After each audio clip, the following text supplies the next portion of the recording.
17 मई साल 1498 ईस्वी को वर्तमान केरल राज्य के कालीकट तट पर समुद्र के रास्ते कुछ नाविकों ने कदम रखा, जिसके बाद मानो हमारे देश भारत की तकदीर ही बदल गई और इसकी कहानी कुछ अलग ढंग से ही लिखी जाने लगी।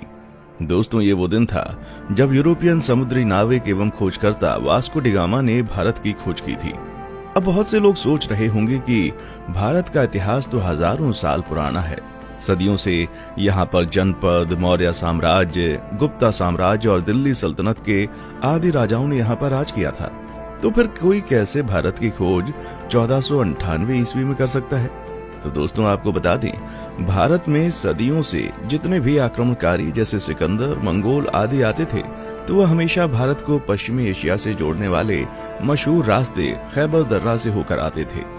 लेकिन 17 मई 1498 को वास्को डी गामा ने समुद्र के रास्ते यूरोप से भारत के केरल राज्य के कालीकट तक पहुंचकर एक समुद्री रास्ता ढूंढ निकाला था, जिसे ही वास्तव में भारत की खोज माना जाता है।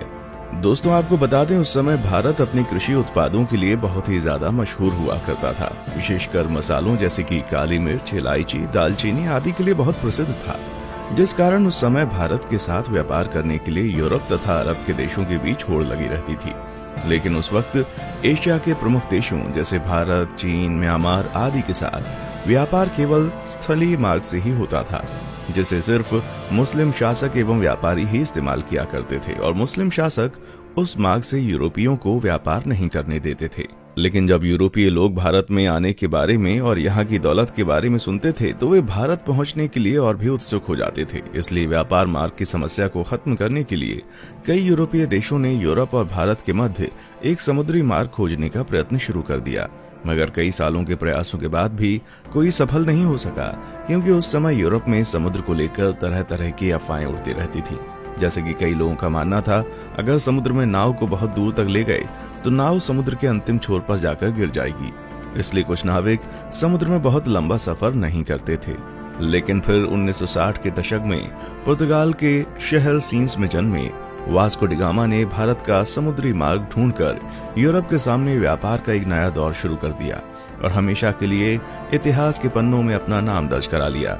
कैसे शुरू हुआ था भारत को खोजने का सफर? दोस्तों, वास्को डी गामा का जन्म 1960 के दशक के आसपास ही पुर्तगाल के सिंस में हुआ था। उनके पिता एस्टेवा भी एक अच्छे नाविक एवं समुद्री खोजकर्ता थे।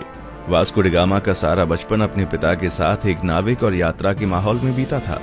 फिर सन 1480 में वास्को डी गामा ने अपने पिता का अनुसरण करते हुए पुर्तगाली नौसेना में वो शामिल हुए। यहीं पर उन्होंने नौचालन का एक एडवांस तरीका और लंबी समुद्री यात्रा करना सीखा। फिर उस समय पुर्तगाल के राजा हेनरी, जिन्हें हेनरी द नेविगेटर के नाम से भी जाना जाता था, उन्होंने उत्तर और पश्चिम अफ्रीका में कई सफल समुद्री यात्राओं तथा खोजों को आर्थिक सहायता एवं संरक्षण प्रदान किया था, जिस वजह से बहुत से नाविक नए नए द्वीपों को ढूंढने की कोशिश किया करते थे। इसी के चलते 1487 में पुर्तगाल के ही एक प्रसिद्ध खोजकर्ता बार्टोलुम डायस ने अफ्रीका के दक्षिणी सिरे तक यात्रा करके ये पता लगा लिया था कि हिंद महासागर और अटलांटिक महासागर एक दूसरे से जुड़े हुए हैं। जिसके बाद डी गामा, जो समुद्री यात्राओं एवं खोजबीन में गहरी दिलचस्पी रखता था, वो जानता था कि यदि हिंद और अटलांटिक महासागर अफ्रीकी भूमि के अंत में जुड़ते हैं तो वो अफ्रीका से दूर दक्षिणी कोने पर मौजूद केप ऑफ गुड होप के माध्यम से भारत तक पहुंचने का मार्ग खोज सकता है। जिसके बाद 8 जुलाई 1497 को वास्को डी गामा ने 4 जहाजों और 170 आदमियों के दल के साथ पुर्तगाल के लिस्बन शहर से अपनी यात्रा शुरू की। वो खुद 200 टन वजनी सेंट गैब्रियल नामक जहाज में सवार हुआ और अपने छोटे भाई पाउलो को सेंट राफेल नामक जहाज का नेतृत्व सौंप दिया। फिर कुछ दिनों के बाद उनका जहाजी बेड़ा इस समय के मोरक्को देश के निकट स्थित कैनरी द्वीप से गुजरते हुए केप वर्दे द्वीप समूह पहुंचा और वहीं 3 अगस्त तक रुका रहा। आपको बता दें, वे लोग जहाज पर अपने साथ पत्थरों के स्तंभ लेकर आया करते थे, जिसे वे लोग अपने मार्ग को चिन्हित करने के लिए विभिन्न महत्वपूर्ण पड़ावों पर स्थापित कर दिया करते थे, जिससे कि उन्हें वापसी का रास्ता मालूम हो सके। वास्को डी गामा ने गिनी की खाड़ी की तेज समुद्री धाराओं से बचने के लिए अटलांटिक महासागर में एक लंबा चक्का लगाया और फिर केप ऑफ गुड होप के दौरे के लिए पूर्व की ओर एक मोड़ ले लिया। ये भारत की खोज में उनकी पहली प्रमुख सफलता थी। फिर 7 नवंबर को उनका बेड़ा आज के दक्षिण अफ्रीका में स्थित सेंट हेलेना बे में पहुंचा। उस समय सेंट हेलेना बे का मौसम बहुत खराब था। वहां बहुत तेज हवा और समुद्री लहरें चल रही थीं, जिस वजह से वास्को डी गामा का दल अगले 22 नवंबर तक आगे नहीं बढ़ सकता था। लेकिन फिर भी कुछ दिनों बाद मौसम अच्छा होने पर उन्होंने यात्रा करना शुरू कर दिया और वे केप ऑफ गुड होप पहुंच गए, जहां पहुंचकर उन्होंने इस जगह का अच्छे से दौरा किया।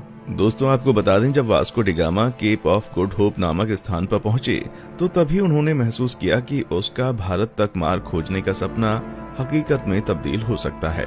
और फिर मार्ग को चिन्हित करने के लिए पहले की भांति वहां एक पत्थर का स्तंभ स्थापित किया और फिर आगे की यात्रा की तैयारी करने लगे।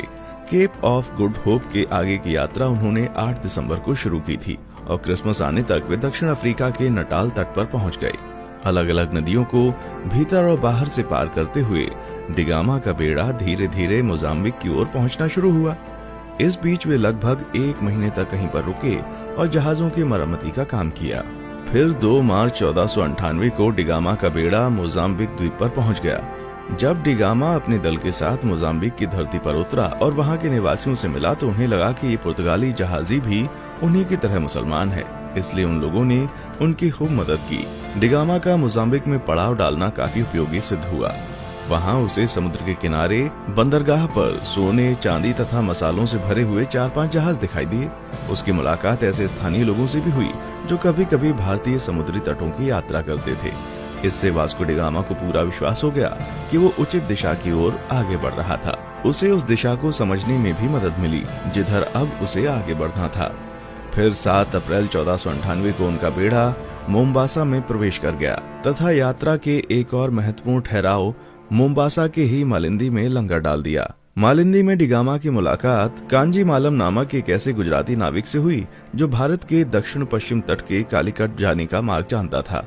उस गुजराती नाविक के महत्व को देखते हुए डी गामा ने उसे भी मार्गदर्शक के रूप में अपने बेड़े में ले लिया और फिर अगले 20 दिन तक लगातार हिंद महासागर में चलने के बाद डी गामा को धीरे धीरे भारत के घाट और पहाड़ दिखने लगे। फिर 17 मई 1498 को वो भारत के दक्षिण पश्चिम में स्थित कालीकट के बंदरगाह पर जा पहुंचा।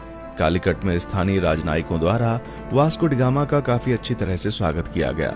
वो यहाँ लगभग अगले 3 महीने तक रहा और भारत के बारे में बहुत सारी महत्वपूर्ण जानकारियां इकट्ठा करता रहा। दोस्तों, वास्को डी गामा के भारत आने और उसके कालीकट में उतरने के बाद भी कई ऐसी घटनाएं हुई जिसके बारे में अभी भी लोगों में सहमति नहीं हो पाई है, लेकिन हम अपने किसी और वीडियो में उसके भारतीयों के साथ किए गए जुल्म और अत्याचार पर अलग से वीडियो बनाएंगे। इस वीडियो में हम सिर्फ उसकी यात्रा पर वीडियो बना रहे हैं। दोस्तों, यहाँ 3 महीने रहने के बाद वास्को डी गामा 2 साल से अधिक समय की यात्रा करते हुए 18 सितंबर को पुनः लिस्बन लौट आया। इस दौरान उसने लगभग 38,600 किलोमीटर की यात्रा की थी। और दोस्तों, आपको बता दें कि इस लंबी साहसिक यात्रा में उसके कुल 170 साथी थे, जिसमें से 116 की यात्रा के दौरान मृत्यु हो गई थी। वास्को डी गामा की इस उपलब्धि से पुर्तगाल के राजा बहुत खुश हुए थे तथा उन्होंने उसे दूसरी बार फिर से 1502 में भारत की यात्रा पर भेजा था। इतिहासकारों का मानना है जब डी गामा विभिन्न प्रकार के भारतीय मसालों और रेशम के साथ अपने देश पुर्तगाल लौटा तो उसने केवल मसाला बेचकर ही यात्रा पर खर्च किए गए पैसों से 4 गुना ज्यादा पैसे कमा लिए थे। दोस्तों, फिर 1524 में वास्को डी गामा की मृत्यु कालीकट में ही तब हो गई जब वो अपनी तीसरी यात्रा पर भारत आया हुआ था और कई इतिहासकारों के मुताबिक उसकी मृत्यु का कारण मलेरिया था।